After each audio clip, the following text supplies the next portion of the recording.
I used to narrate stories for the pleasure of those that frequented my podcast. I told all sorts of stories, scary, funny, magical, thrillers, and even true stories. I would get submissions from my listeners, and they would get to vote on what next week's tale would be. My little program aired on Sunday evenings. It was called A Place in Time with Robert Zephyr, and my listeners would be taken to another dimension, not unlike the Twilight Zone. I had gotten into narrating after 20 years on the stage. I was nearly 65 years old, and the stage had become too political, and I didn't fit in with the in crowd any longer. There was so much up-and-coming actors that I finally took my opportunity to retire from the stage and focus on enjoying my life. After raising my young daughter as a single father, she was now off having a family of her own, so my listeners became my adopted family. Over the years, I had met many fine people. One such person was a young actress named Julia Wilmington. She was a deep Southerner, and her accent made me think of Vivian Leigh in Gone with the Wind, or A Streetcar Named Desire. She had rang me up one afternoon to let me know that she had sent me a package from her recent travels to Morocco. "Robert, tell me," she began in that deep Southern drawl, "how have you been keeping yourself?" "Oh, keeping up with the Joneses." "Well, you should love the gift I sent. I just got a text that the package arrived in the last half hour. Check your mailbox," Julia said to me in a tone that I knew I had better, or I'd be getting an earful. I walked out to the narrow driveway, and at the very end of my long drive was an old black mailbox. I reached inside and pulled out a rather hefty package. "What on earth did you send me? Is it a brick?" I joked. "No, you silly old man. Open it. I'm just so excited for you to see it." I ripped the flimsy packaging, and when I did, it was a large mahogany book. It looked ancient, and it looked as if it was dipped in some sort of red, sticky candy. "Oh, a book." I tried to sound enthusiastic. "Open it." I opened it, and the words, "Read me," scrolled inside as though someone had written it in an old ink pen. The sort you had to dip in ink with a feather. "Well," she asked. "Did you see it? Clever, isn't it?" "There's nothing written in it," I said, flipping through the pages. "It is a fun joke, Robert. I couldn't help but buy it. Some old hag nearly tackled me to death when I bought it, and you know how foreigners are. Always superstitious of us Americans. Joke's on them, I got to it first. Don't you like it?" She asked, finally inviting me to get a word in. "It is very clever, Julia. Thank you from the bottom of my heart. I will add it to my collection of items you have sent me over the years." "Okay, I'll call you next week and we can have dinner. I should be home by then unless I lose my passport." Julia laughed in that deep, husky way and then hung up the phone. I looked down at the thick book. What a waste of paper to have this old thing, but never have anything written in it. My hands were now sticky from whatever had eased its way out of the creases of the book. I sat the book down on my desk and went to wash my hands. I wiped my hands on the kitchen towel, and then my eyes went towards my desk, and then the book. It was now wide open, and I don't recall leaving it open. I walked over to the book slowly. The pages were blank, and as I closed the book again, I accidentally cut myself on the corner of one of the pages. It stung something horrible. I had had paper cuts in the past, but nothing quite as painful as this. Instinctively, I put my index finger up to my mouth and sucked on it.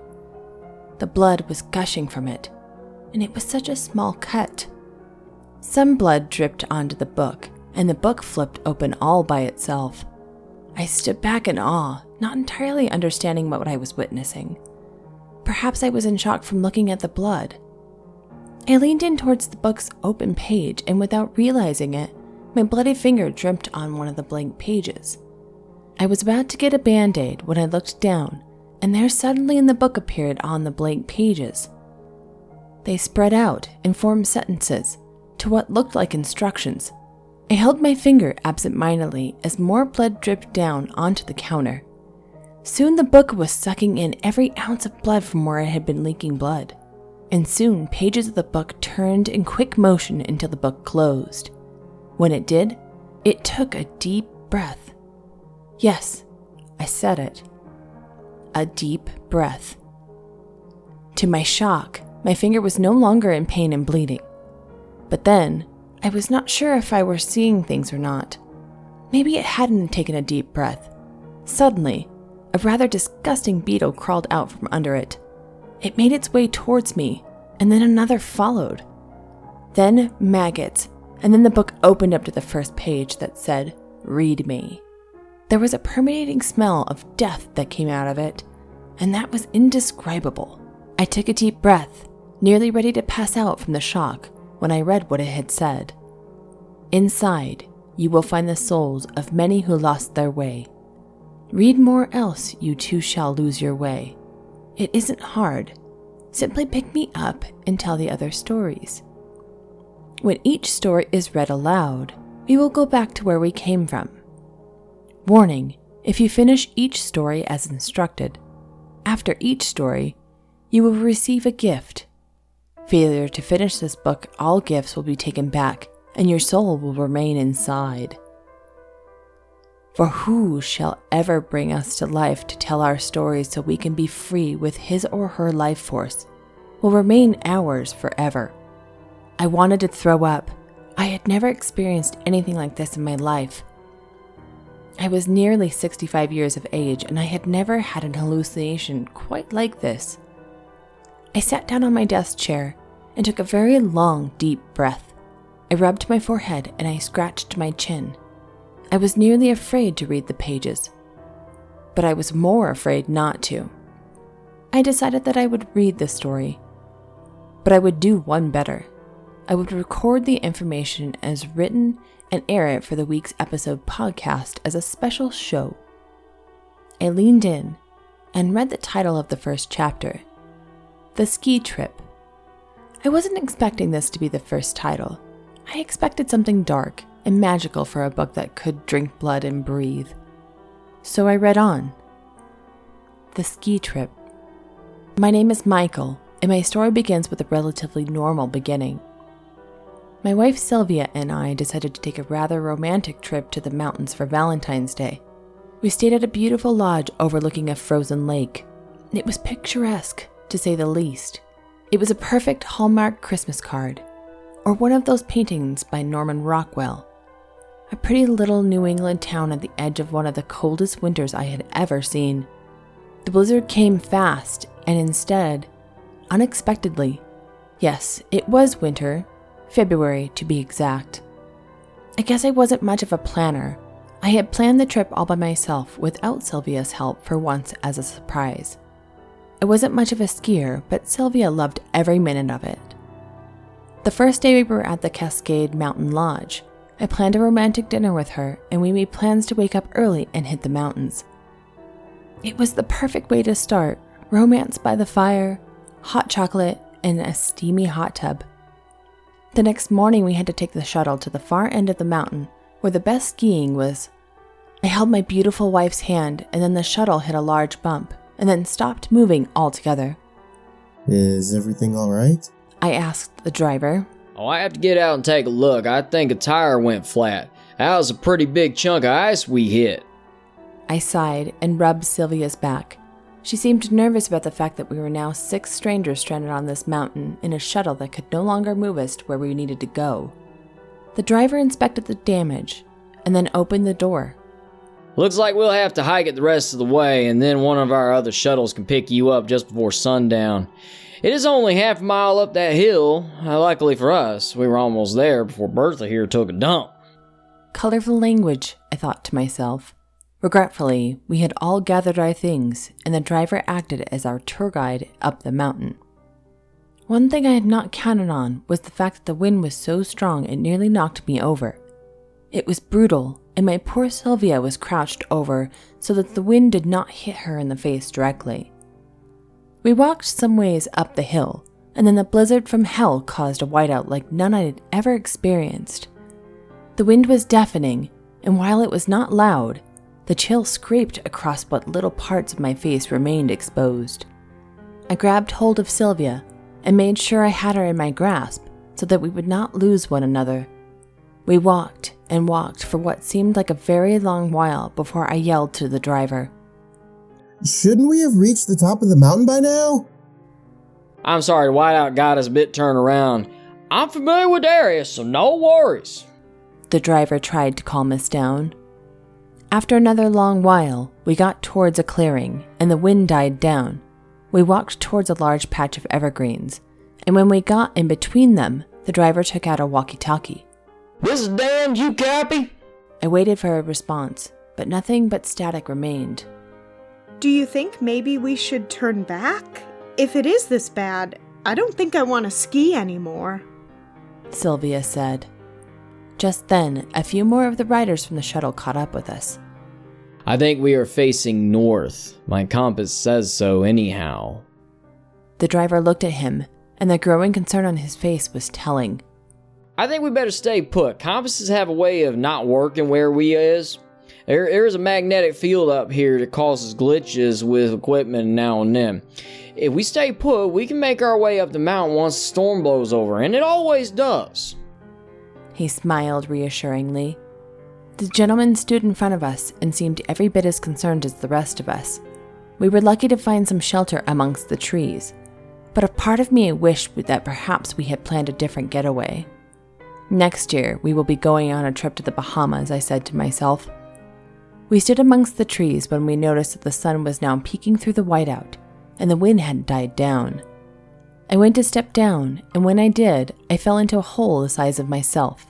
In shock, the rest of the group was able to get me up, but when they did, the ice and the snow beneath me caved in, and a much deeper cavern appeared. It was like a snowy sinkhole. I clutched onto the shuttle driver as he and 2 other men pulled me up to safety. When I was standing up again, I hugged Sylvia. The wind died down, and we were finally able to get a good look around us. We were nowhere near the middle of the mountain where we needed to be atop of. Instead, it looked as though we were in the middle of the deep forest of trees that seemed to float above icy cliffs. Every move would have to be calculated. From our vantage point, we each tried to see if we could see the ski resort. There was nothing in sight for what looked like miles. It was as if we had stepped into another dimension.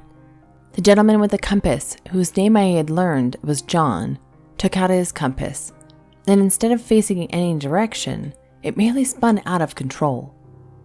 John and I realized that we had been in this forest for what seemed like hours, and the sun was beginning to dwindle among more storm clouds. We had no choice but to keep on moving. The shuttle driver kept on trying to reach more of the rangers for assistance, yet to no avail. We were alone. 2 women in their 20s offered us snacks while we waited. I was grateful for what little nourishment they provided, even if it was Cheetos. I was mostly worried about Sylvia now, who had grown quiet. I knew she was scared to death, but we had to keep on going. We all voted on trekking up the most predominant mountain, as there had been a better vantage point to where we all were. We all seemed to be in a strange sort of daze. I can't explain it.